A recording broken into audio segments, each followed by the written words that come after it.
60-এর উপর বেশি। আমি ডাইরেক্ট ধরছি লোক দেয় ওরা বলে কথা বললে কেন তুই কেডা পড়ে গেলাম আমি ওদের নামে আমি 50 লাখ টাকার মানহানি মামলা করবো আজকে আমি প্রমাণ করতে হবে বারবার আমার কেন সম্মানহানি করতেছে আর বারবার কেন আমাকে হয়রানি করতেছে কেন কেন প্রেশারে রাখতেছে এরা যারা একের পর এক মিথ্যা অভিযোগ ছড়াইতেছে কেন এবং মনে করেন বলেছে বলে আমাকে বলে ফ্যামিলি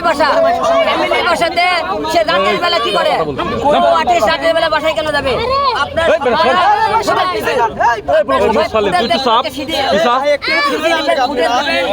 কখন কোথায়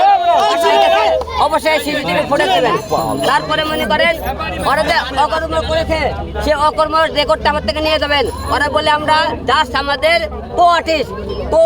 কোথায় কি করেছে সে অডিওটা আপনারা শুনবেন এবং এটা সম্পূর্ণ সাক্ষীও আছে একজন ব্যক্তি আছে এবং সেই সাক্ষী থেকে বলবেন তারা কো আর্টিস্ট অপিকে যেখানে ওটা 2 দিন কমো সেখানে গণে ধরে দেবো আমি বউ থাকলে সে একটা ও যে ছেলে আমি বলছি তুই তার সাথে চলাফেরা করবে না সেই ছেলের সাথে চলাফেরা করে অবশ্যই তাকে গণ ধরে দেওয়া হবে সবখানে যেখানে পাবো সেখানে গণ ধরে দেবো থানায় আছে আজকে কি দিবেন ওখানে যেখানে পাবো সেখানে গণ ধরে দেবো কিন্তু আজকে থানায় আছে না থানার সামনে দিলে আমার খারাপ করবে কিন্তু আমাকে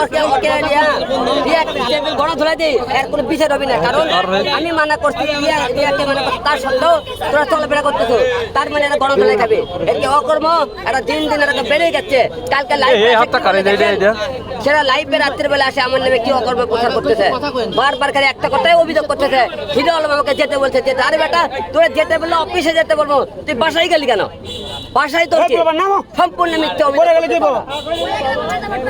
ঠিক আছে বাদ বাকি কথা ওর কেন আজকে আমার এই কথাগুলো প্রমাণ করতে না পারলে কারণ ওর কিরা হলে যে বাসায় দেখেছে এই যদি না পড়ে আমি যদি দেখে থাকে এটা প্রমাণ করতে পারলে মানহানি মামলা হবে এবং রিয়া মুনির আপনার মেডিকেল রিপোর্ট করা হবে সে ম্যাক্সির সাথে খারাপ সম্পর্ক করেছে কিনা রিয়া মুনির ডিএনএ টেস্ট করা হবে সে অফিসের সম্পর্ক করেছে কিনা ঠিক আছে সে পরে কে হিরো আলম করে না রিয়া মুনি করে আমি আপনাকে প্রমাণ করে দেবো ভাই ম্যাক্স অবি তো বলছে যে আপনি তাকে তালাক দিয়েছেন তার পিছনে আপনি ঘুরতেছেন কেন ম্যাক্স অবি অবস্থা কিন্তু দিচ্ছে রিয়া কালকে আপনি করে বললো কেন আবার আমি তো এই কথা বলে থাকি রিয়া তো কালকে লাইভ এসে বললো না এখন সাথে আমরা সম্পর্কটা এখন আমি ভিডিও তালাক দেবো রিয়া বলছে না কালকে তাহলে আপনি এই কথা প্রশ্ন করেন কে এগুলো রিয়াদের কথা প্রশ্ন করেন সম্পূর্ণ মিথ্যা করে যান ঠিক আছে পরে কথা বাদ থানায়